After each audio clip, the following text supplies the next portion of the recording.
So I figure we just kind of dive right in. And I was hoping that you'd kind of share your first experiences in baseball where, or maybe even before you became a professional athlete, where you felt like Black people were not represented in the sport. And maybe even to take that a step further, any moments where you may have felt frustrated, either right before you started playing professional baseball or as a professional baseball player. Does anything come to mind there? Yeah, well, I think the baseball history for me flowed through a lot of my local town. I grew up in Teaneck, New Jersey, and population was 35,000, and we had a deep commitment to inclusion. So there was a heightened sensitivity and awareness and commitment to making sure people were represented and that we understood each other in ways that you wouldn't if you didn't have access to such diversity. And I think what that led to is we were in a very wealthy county, but here we were, this enclave of diversity that we weren't liked very much around us. And so I definitely had many experiences. I mean, we had a game in one town where there was, fans were chirping at us the whole game. And there was a controversial call that one of our players argued. Someone was yelling at him. So he said something nasty to this lady that was yelling at us the whole game, who was sitting in this lawn chair. And I guess her husband, who was with her at some point, when we went up the stands to go to the bus, we got attacked basically by this mob of kind of, white guys with sort of business casual, whatever, kicked our captain in the chest, literally like physically assaulted him. And we had to run onto this bus. And the racial epithets that were thrown at us, it was very eye-opening about like, these fans are willing to attack a bunch of 16-year-olds at a baseball game who were just simply like debating a call, So, I don't know. I just think it was a, lesson, but I think the biggest takeaway was that we bonded together and our team was diverse. And we kind of said, no, we reject that. We want to be on the same page and have each other's back. And it was a moment where I saw sport as an opportunity to bring people together in this kind of way in real time. And so many experiences from there led me to think in that lens, whether it was volunteer police officers coaching our summer league team, or, anytime we played as a unit in a place that we weren't exactly welcome. This happened. We got pennies thrown at us at different places, whatever. We learned how to pick each other up, and that became the model. So I'd say that's some of the places where it started. And so I was always conscious going into the professional ranks of representation and how important it was to have leaders and coaches, not only because, you want to identify and connect to all different people, but also because it's a celebration of fandom. You want the fans to see themselves in all facets of the sport, not as some contrived like punchline, but a real commitment and a real sort of approach to believing that sports is this unifier. And we can set the example by those on the field, those in leadership, in a way that's authentic. And so I always looked through that. And yeah, I had my challenges along the way. My AAA manager and it was a complete nightmare.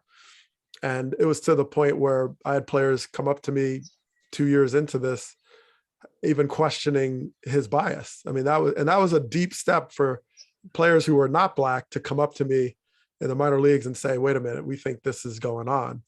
And I was, because I certainly wasn't going to them voluntarily, but I also knew that there was lessons to be learned that were beyond the questions of where his bias laid, because I think it led to this idea that, all right, well, I do need to become better as a ball player. And I was able to channel that and say, well, there are things that he's offering me that are important lessons. And so even when you had direct obstacles in your way, they didn't like you, and you may have attributed some of that to race or whatever, you realize that representation made a difference. Just like the hitting coach that year came and said, hey, let me talk to you to counter some of this stuff so that you feel better about your future here. I think that was important. And that came from someone who was white. It can come from a lot of different sources, but I also realized that when you're exposed to different people and you gain a certain sensitivity around their experiences, it opens your ability up to fight for others and really represent everyone and see everybody within what is a team.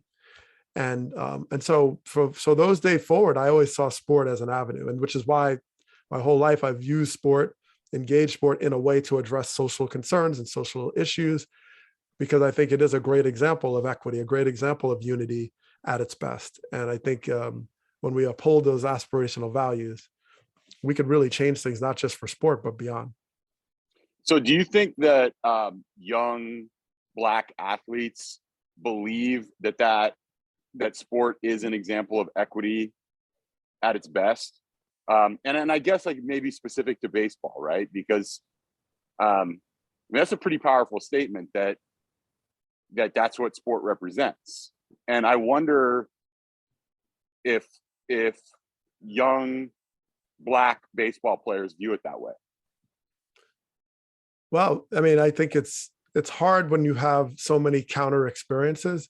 Now, whether that's in the sport or outside of the sport, or you see things that happen in larger society that you feel like your sport has the power to address and does not. So yes, those will create questions about the commitment. But I think if you go to the fabric of sport, you don't have a sport unless you have rules that are fair and apply to everyone and that are universal. I think that is, if you had a basketball hoop, you're playing hoops, and one was the size of the Atlantic Ocean and one hoop was a postage stamp, that's not a sport. That's not a fair sport. And so quietly or openly or overtly, we fight for rules to be fair especially when we're in these professional ranks. We want teams, sign stealing and PEDs, all the things that kind of have taken, led to so much outrage are part because we believe there should be some semblance of a level playing field commitment. Well, extract that environment and that commitment to say, well, that's a good lesson for larger society, that we want equitable, we want laws to apply across the board, we want housing appraisals to apply across the board, we want some universal sense of what all of us are available to, and that it's followed regardless of what you look like or where you come from. And so that's sort of the foundational thing. And just like team unity, every spring training, and this, Gabe, we go to spring training, there's people from all over the world, all walks of life coming together, and we have to figure out how to become a team. That's a pretty good lesson that's not always available to people outside of sport. So I think those are the foundational elements of, once again, the potential of what sport can do. But then when it collides to what's happening in the world, sometimes sports have business, they have business interests. They have to make decisions on, do I get involved in George Floyd? Do I get involved in Breonna Taylor? Do I touch on these issues, and how do I do it responsibly? Those are often the moments where Black players may look and say, well, what's my sport? What's my organization doing? Are they using the leverage and the influence they have to make this more inclusive as a world? And when they don't, or the players don't feel that way, then it brings everything into question. So I wanted to go back to something that you said earlier about the town when you were 16, the diversity of the town, but then also the diversity of the team. What did that diversity look like? Can you be just a little bit more specific? I mean, everything. Well, I'll give you some data. At one point, my town was 33% Black, 33% Jewish, and 33% everybody else. It was, and when I say everybody else, I mean Pakistan, India, everywhere. So my lunchroom table was, Puerto Rican, Jewish, Black, Pakistani. That was my lunch every day in high school. Friends of which I still have to this day. So it was diverse. It wasn't just black and white. It was everybody from many walks of life. And I think it was something that sustained, because many of these members of my Teaneck family are friends to this day. When I went to my 30th reunion a couple of years ago, we acted like we had access to each other in the same way that we did from jump, even though we lived in all over the country and had seen a lot of things that may have run counter to what we thought of our hometown. We felt very at ease with each other. And so that was my experience. And I realized as I got older, that was really rare. And I think it kind of can be disillusioning a little bit. You go out there and deal with some of the things you deal with, and you just feel so foreign because it wasn't something you saw very often in your own community. Great. So one concept that kind of stems from the value of that sort of diversity is, like, at least on our side, the coaching staff having a very diverse field. And one of the reasons we think that's important is because it allows every player in the clubhouse to have a coach to connect to in a perfect world. And you know that you don't connect with every coach. You mentioned your AAA manager and that being not the best connection. So, and that's tough, like, especially in the minor leagues, you may have 4 coaches total. You may have a manager and a hitting coach, a pitching coach, and maybe, one other coach, maybe a strength and conditioning coach as well. But how possible do you think it is to create staffs across baseball that look more diverse? And why do you think still to this day we've got probably 85% white men in the most important coaching positions? Well, number one, it's very possible. It's very possible. I mean, look at the Tampa Bay Buccaneers and their commitment. I mean, it's just, it's not necessarily that hard. That's number one. Number two, I think it's more than just diversity only because of that connection. It's a diversity of thought. It's a diversity of strategy. It's a way to come from all these backgrounds and really coalesce around considering all the different ways to be successful and achieve. And the humility to know that there's not one formula to say, this is what success looks like.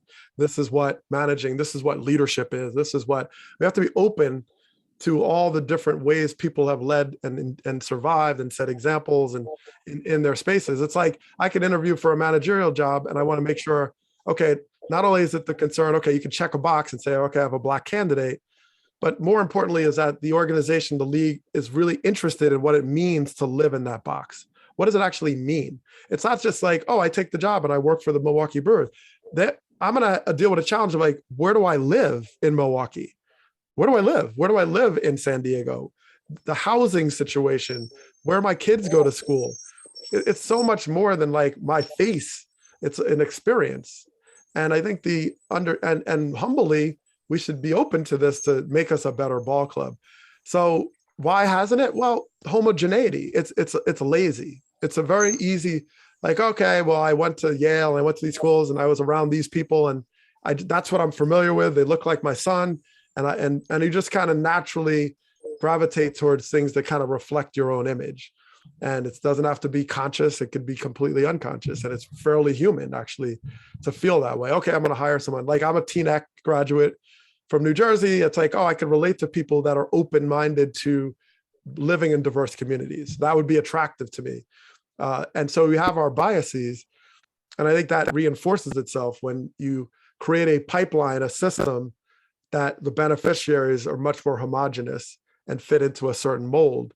And it takes a lot to challenge that ego of, like, I know what success is. I want my people around me that I trust, and they all look like the kids I grew up around the block or I went to college with or whatever.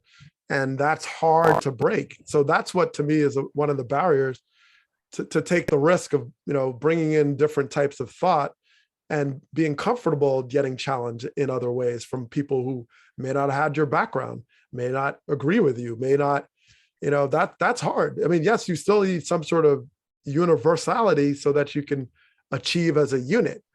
But in the debate room, when you're coming up with how to run your bullpen or other things, there's chances to discuss. And especially when you're trying to be there to connect with players. I mean, how do you have a league that's nearly, 30% Latino and not make it automatic that you have Latino staff? I mean, these are the players, and, speaking Spanish and having that as part of it. Someone, I think that makes sense. It's just common. It sounds like good business to me. Like, you're trying to reach the people that are performing for you.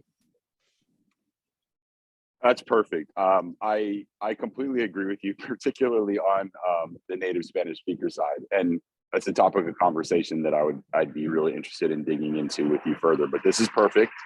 So I think you said some things that are really insightful and interesting. I'm going to go back and watch it again.